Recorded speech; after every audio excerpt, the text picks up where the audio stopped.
hier DRS-Taste gedrückt. Alter. Ja, wer fährt am Limit? Und wieder DRS aktivieren. Alter. Also Robert, so gut wie du heute geschlafen hast, musst du ja richtig motiviert sein. Ja, weiß ich noch nicht. Mal schauen. Aber Leute, ich bin heute auch richtig motiviert, denn heute ist der Tag gekommen.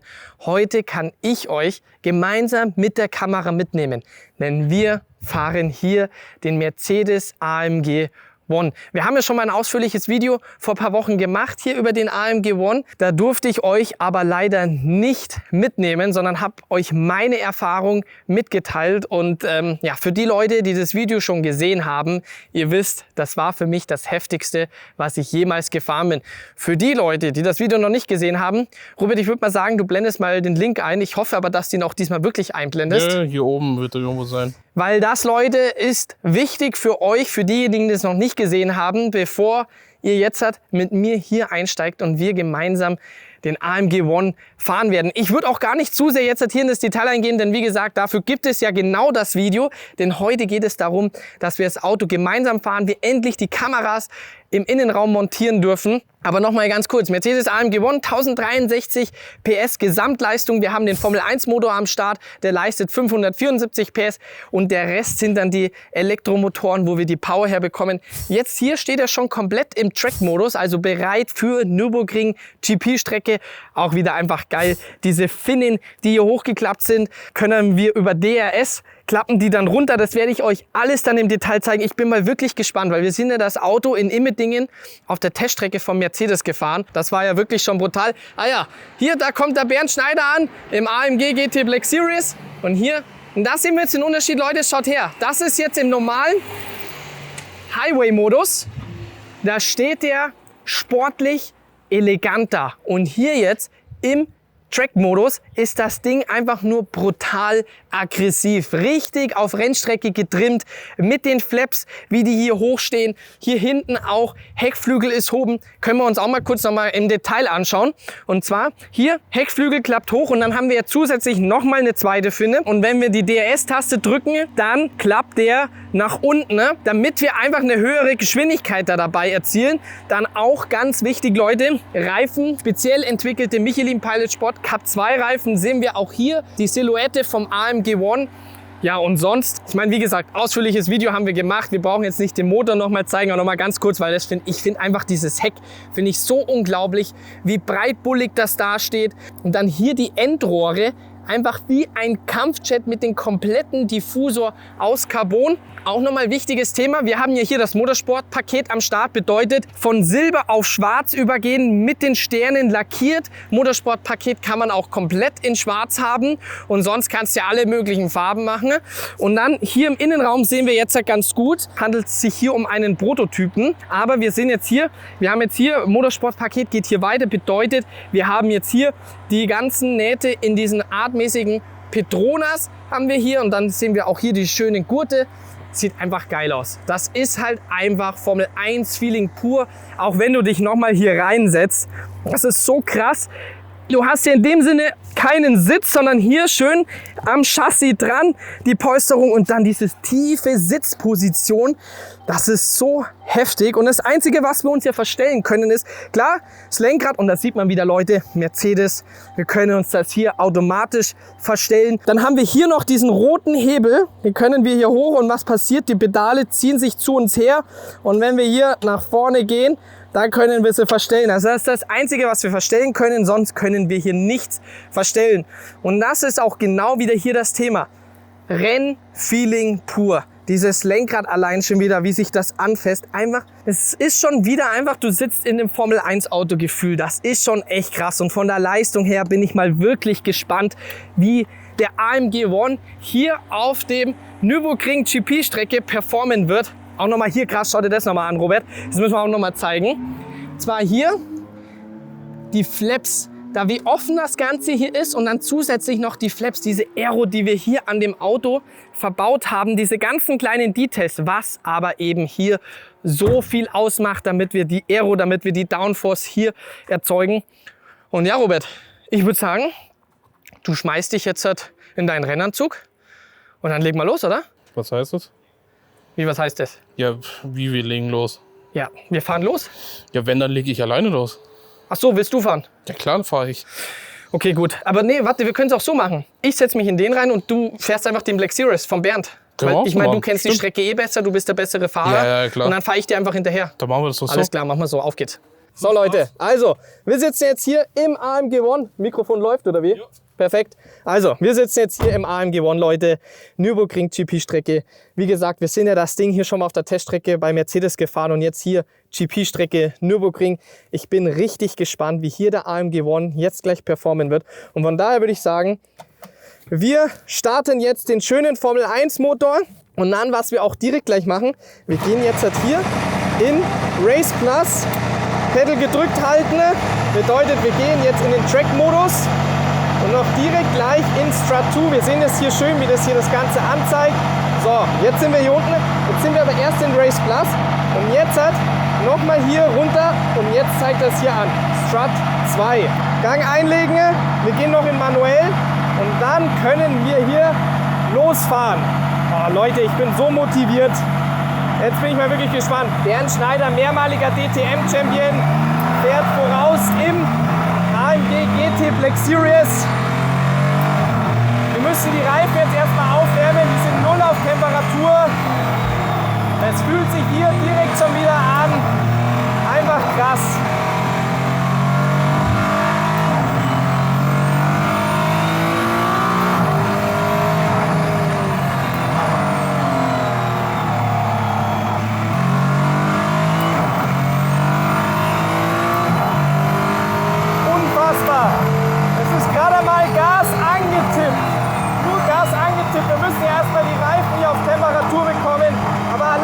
Schon dieses Gefühl, wenn das Ding einlenkt, unglaublich. Das Auto gibt dir allein schon hier beim Aufwärmen ein Selbstvertrauen, tiefenentspannt, wie das Ding flat hier auf der Strecke liegt. Unfassbar.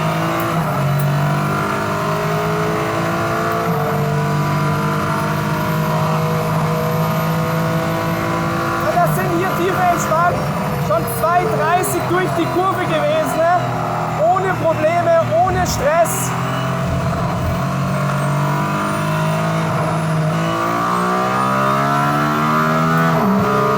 So, jetzt können wir mal hier durchladen. Und dann müssen wir auch schon vom Gas runtergehen, weil sonst haben wir Bernd ins Heck rein und das wollen wir natürlich nicht.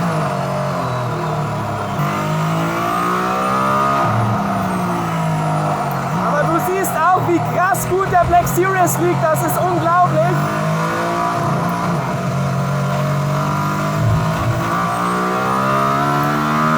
So, hier DRS-Taste gedrückt und dann klappen hier vorne die Flaps runter und hinten der Flügel klappt ab. Total, jetzt werden wir hier langsam mal warm. So, hier wieder DRS. Klappe runter bis 11.000 Touren und schalten. Alter Schwede. Boah, ist das krank. Das ist immer noch gar nichts, was das Auto eigentlich kann. Wir sind immer noch in der Aufwärmrunde.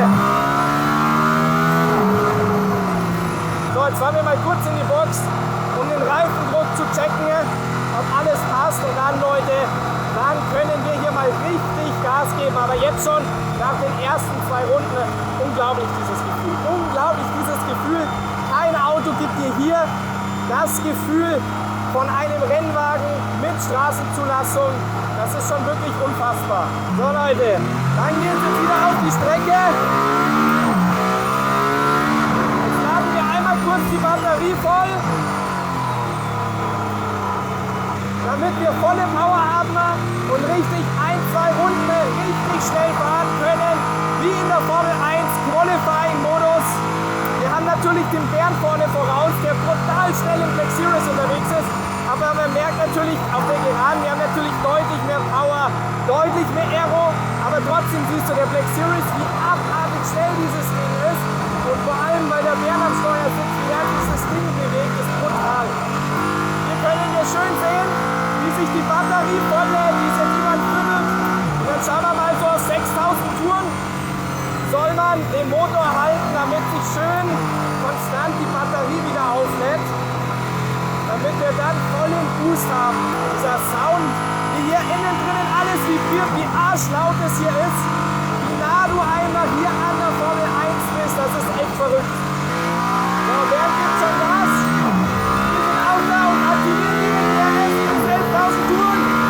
Und jetzt ziehen wir richtig vorbei.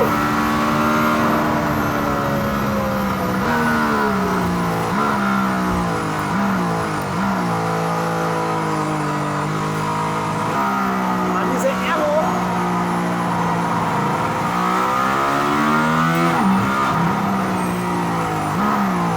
Total. Wie das Ding, wie direkt der hier einlenkt. Hier schön raus.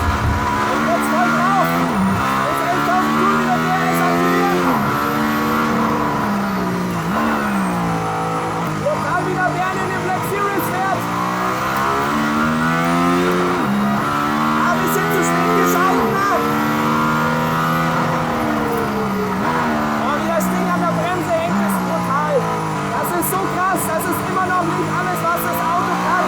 Im Gegenteil, da geht noch so viel mehr.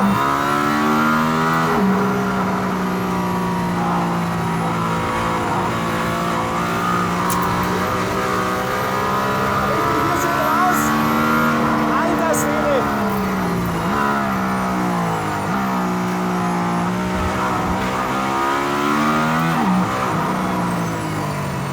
Alter Schwede, ist das krass, Mann. Ist das unglaublich. Hier wieder DRS aktivieren.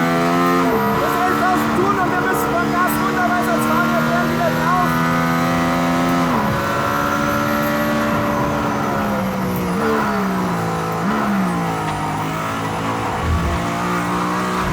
Alter. Ja, wer fährt am Limit? Das Werk mal jeden Zentimeter ausnutzen. Und wieder DRS aktivieren. Alter Schwede, geht das Ding vorwärts, Leute!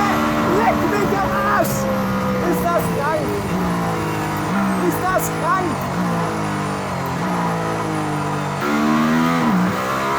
Wir regeln das ESP ein bisschen ein. Das lassen wir an. Das ist gar nichts. ESP regelt.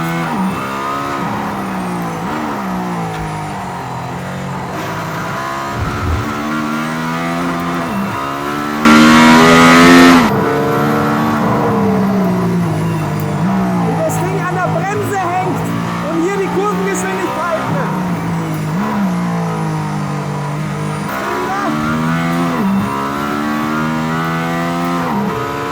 Wieder 11.000 Touren.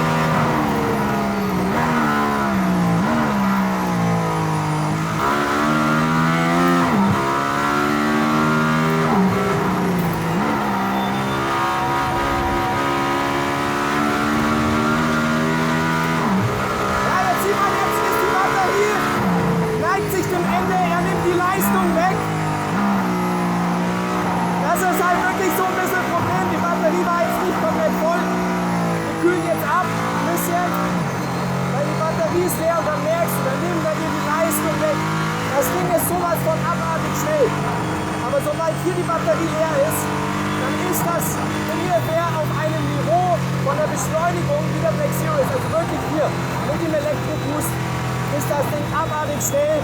Aber boah, muss echt grad durchatmen, weil leckt mich am Arsch. Alter Schwede, boah ist das heftig. Ist das heftig, Leute. Aber jetzt hast du echt gerade zum Ende gemerkt. Jetzt hast du gerade zum Ende gemerkt, die Batterie ist leer und dann auf der Geraden nimmt sich das fast gar nichts zum Black Series. Es ist nur noch ein Ticken schneller. Und da merkst du, wenn das Ding hier volle Batterie hat, wenn wir volle Power haben, kommt da nichts dran vorbei. Das Ding liegt in den Kurven, das Ding bremst, das Ding ist schnell auf der Geraden. Aber wie gesagt, nur hier, Strat 2, wenn die Batterie voll ist. Jetzt ist sie leider leer. Sie war auch nicht einmal bis zur Hälfte geladen. Aber alter Schwede, boah, ich muss echt jetzt mal kurz durchatmen, weil Leute, ihr könnt euch nicht vorstellen, das war völlig krank. Völlig krank. Das war noch tiefenentspannt und Bernd fährt mit dem Black Series komplett am Limit. Ihr habt es gesehen, da sind die Steine geflogen und alles. Und wir sind hier tiefenentspannt drinnen gesessen. Einfach nur brutal. Einfach nur brutal. Also, dann kommen wir jetzt hier zum Fazit vom AMG ONE. Ich habe es ja im letzten Video schon gesagt, wo ich ja leider nicht die Kameras mit dabei haben durfte. Aber jetzt hier Nürburgring GP-Strecke.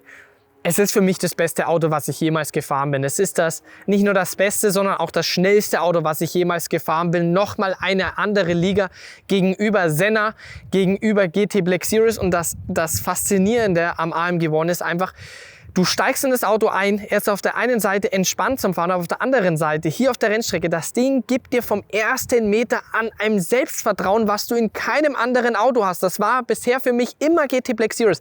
Aber hier AMG One, nochmal komplett andere Liga. Diese Kurvengeschwindigkeiten, die du hier in dem Auto hast, diese Bremspunkte, die du hier in dem Auto entwickelst, ist einfach nur Wahnsinn. Und ich meine, die Runden, die wir jetzt gefahren sind, das war vielleicht gerade mal 60%, was das Auto kann, weil wir haben das ESP komplett angelassen. Da hat man gemerkt, dass er nicht die komplette Leistung freigibt, weil das ESP komplett angewiesen ist und auch generell, da wäre viel mehr noch drinnen gewesen von den Bremspunkten her, aber wir sind 5 Runden sind wir gefahren und davon genau 2 schnell. Und da kommen wir eben zu dem Punkt, diese 2 Runden, die wir schnell gefahren sind, sind extrem schnell gewesen und wie gesagt, das war vielleicht gerade mal 60% und ihr habt das gesehen, Bernd Schneider, mehrmaliger DTM-Champion, der Black Series ist momentan die absolute Waffe auf der Rennstrecke. Wie krass du eigentlich den Black Series davon fährst, weil wir sind eigentlich tiefenentspannt in dem Auto drinnen gesessen. Ich musste immer wieder vom Gas runtergehen und auch diese Kurvengeschwindigkeiten, das war tiefenentspannt, weil ich wollte das Auto ganz lassen und Robert wollte dann ja auch noch mit dem Auto ein bisschen fahren. Das war ja wichtig, dass da das Auto nämlich ganz bleibt. Aber dann, als die Batterie hier leer geworden ist, die war nur bis zur Hälfte voll, habe ich am Ende gemerkt, shit, der Bernd fährt vor mir und ich bin voll auf dem Gas drauf und das nimmt sich kaum mehr was. Das hat sich wirklich nichts genommen. Ich war vielleicht ein Ticken. Einfach dieser Klang. Dieser Klang ist echt geil. Die Leute sagen, er wär leise von außen. Klar könnte er ein bisschen lauter sein, aber dieser Formel-1-Klang, den du von außen hast, ist schon echt geil. Und Innenraum ist abnormal laut gewesen. Ich bin echt mal gespannt, Robert, ob sich das gelohnt hat. Ich hoffe, es hat sich gelohnt, dass das Mikrofon daneben gesessen ist, damit richtig der Klang rüberkommt. Wo sind wir stehen geblieben? Bei den 2 Runden. Ja, wie gesagt, wir haben die Batterie nur bis zur Hälfte vollgeladen gehabt. Und da hast du dann wirklich gemerkt, wenn wirklich hier diese 1063 PS am Start sind, ja, dann ist das Ding kommt nichts anderes hin. Next Level zu Senna, kannst du alles vergessen, was Straßenzulassung hat. Aber sobald hier die Batterie eben leer ist, das hat man jetzt eben gut gesehen. Bernd Schneider im Black Series vorne vorausgefahren und dann hat sich das wirklich kaum mehr was genommen. Ja? Und das finde ich, was heißt schade? Ich meine, wir haben hier Formel 1 Technik pur, ja? Strat 2 Modus, Qualifying Modus, richtig 1-2 schnelle Runden. Aber trotzdem musst du sagen, er müsste trotzdem, selbst wenn die Batterie leer ist, muss er trotzdem immer noch besser abliefern. Weil da muss man wirklich sagen, klar, Kurvengeschwindigkeiten extrem schnell, aber auf der Geraden, der Bernd ist halt einfach im Black Series, ist halt einfach, wir sind genau gleich schnell gewesen und das darf eigentlich nicht passieren. Und für mich, das habe ich auch im letzten Video schon gesagt und jetzt hat man es ja schön auch auf dem Video gesehen, das Getriebe. Runterschalten ist wirklich extrem schnell, aber das Hochschalten ist halt wirklich, du fährst und dann bis 11.000 Touren richtig geil und dann schaltest du hoch. Ah, wir sind zu spät geschalten. Und dann ist halt einfach kurz diese Unterbrechung da und das passt für mich einfach nicht zum Auto, weil du hast eine Technik hier in dem Auto verbaut, auch wenn wir nochmal von hinten schauen, ja, mit dem Heckflügel, mit dem DRS-System, dann wie das Auto aussieht, eine Technik, die es noch nie in irgendeinem anderen Auto gab, mit Straßenzulassung. Und dann hast du so ein Getriebe verbaut, das passt halt für mich nicht einfach mit hier rein. Aber auf der anderen Seite musst du halt eben sagen, dafür steht Mercedes, dass das wirklich alles zu 100% passt. Und deswegen hat man sich auch für das Getriebe entschieden, weil du brauchst natürlich erstmal ein Getriebe, was auch wirklich hier diese Gesamtleistung von 1063 PS aushält. Natürlich, du könntest jetzt halt auf blöd gesagt sagen, du verbaust jetzt das Getriebe vom AMG GT3 rein, hast ein Renngetriebe, ultra schnell, nur AMG GT3 hat irgendwas um die 500, 550 PS, ja, und hier haben wir halt einfach das Doppelte an Leistung am Start und dementsprechend ist halt dann die Frage, wie lange hält das Getriebe aus? Auch nochmal Thema Gewicht, 1700 Kilo.